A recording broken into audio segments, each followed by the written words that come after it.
pensant à ce drame de Crans-Montana, ma préoccupation qui vient du fait de mon métier comme avocat en matière d'assurance et de responsabilité civile, ma préoccupation va aux victimes, aux lésés, à ceux qui sont actuellement grand brûlés et qui vont suivre un très long traitement. Et pour certains d'entre eux, il y aura forcément une invalidité qui va être constatée peut-être dans 5, dans 10 ans. Je pense aussi aux autres victimes, ceux qui ont été témoins ou qui ont participé à aider ces victimes et qui sont blessés psychologiquement et qui peut-être certains parmi eux aussi ne pourront plus travailler ou que dans une partie réduite. Selon mon estimation du dommage global de ces personnes, hein, au terme de la perte de gain, du dommage ménager, on peut estimer que ce dommage, les dommages économiques qui vont toucher ces personnes se montent peut-être entre 400 et 600 millions. Donc c'est des montants considérables.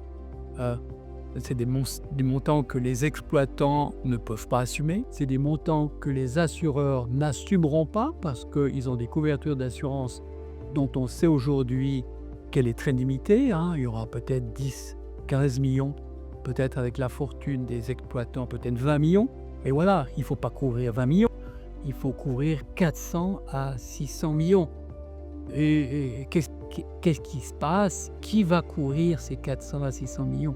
D'après ce qu'on entend dans les médias, il semble qu'il n'y a pas seulement la responsabilité des exploitants qui ont été extrêmement négligents dans l'exploitation de leurs bars, et aussi la commune. La commune qui doit régulièrement procéder à des contrôles.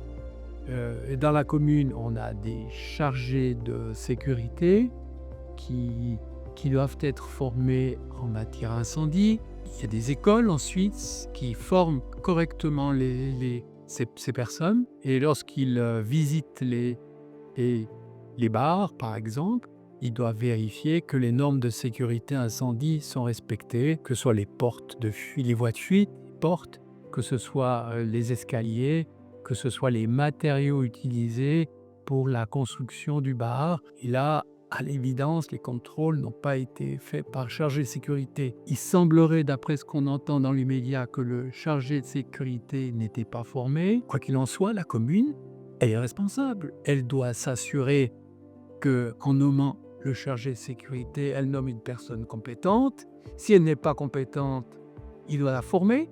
Et la personne qui est chargée de sécurité, si elle n'a pas les compétences, eh bien, elle doit s'adjoindre une personne compétente. Voilà, on pourra dire: «Ah oui, oui, non, mais il y a eu d'autres bars en Suisse, où ces règles de sécurité ne sont pas respectées». Ça n'enlève rien à la responsabilité de la commune. C'est pas parce qu'il y a plusieurs négligences en Suisse, qu'il y a plusieurs établissements qui ne respectent pas la règle de la sécurité que la commune n'est pas responsable. Elle est responsable.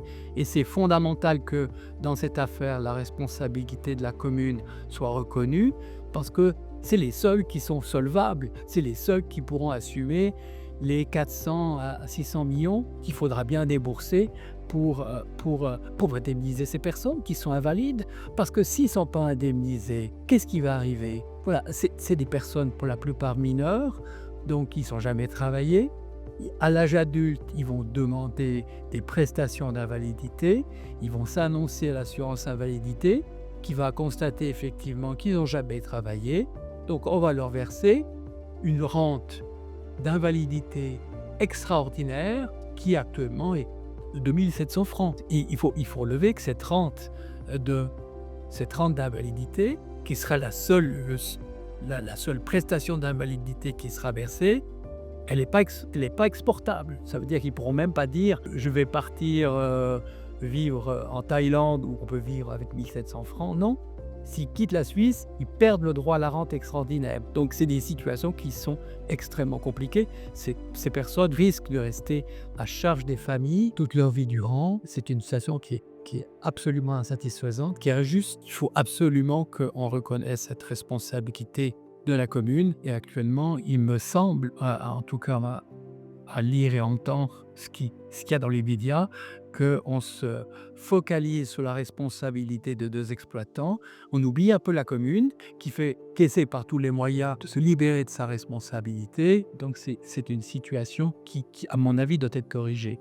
Et puis il y a un autre aspect qui est extrêmement important et je pense qu'il faut quand même en être conscient, c'est que la responsabilité, de la commune dans le canton du Valais, c'est une prescription qui se prescrit par 1 année dès la connaissance du dommage. Donc le risque, c'est qu'on dise au niveau pénal, la commune n'a rien à se reprocher et puis vous avez 1 année pour faire valoir le dommage. Si vous ne faites pas valoir, tous vos droits sont perdus. Tous vos droits sont perdus.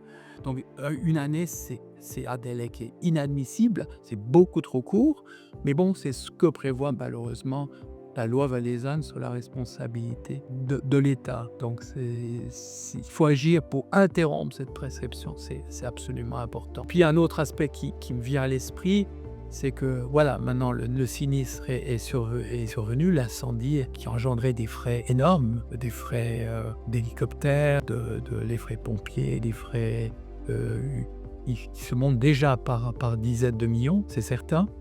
Et les premières factures, elles vont être prises en charge certainement par la responsabilité des exploitants et donc on va épuiser très rapidement le capital. Cette prise en charge doit intervenir peut-être seulement dans 2 ou 3 ans. En attendant, les factures d'hélicoptères vont être adressées tôt ou tard aux familles et puis les familles vont les transmettre à leur assurance maladie. Malheureusement en Suisse, la couverture est limitée aussi à 5 000 francs pour les frais de sauvetage. C'est la loi qui le prévoit. Alors on dira oui, mais il y a la loi sur la navire qui est censée protéger les gens, mais il faut savoir que cette navire, elle n'est pas destinée aux gens qui ont un peu de fortune. Et puis, elle limite de toute façon le montant à 130 000 francs, donc des montants qui ne sont pas suffisants de toute façon pour couvrir les dommages à venir. Donc on est dans une situation qui est pas actuellement sous les projecteurs des médias, mais qui va survenir seulement dans 10-15 ans, au moment où les médias ne seront plus tellement présents pour en parler. Et je pense que c'est important aujourd'hui de conscientiser les personnes pour qu'en tout cas on puisse sauvegarder leurs droits.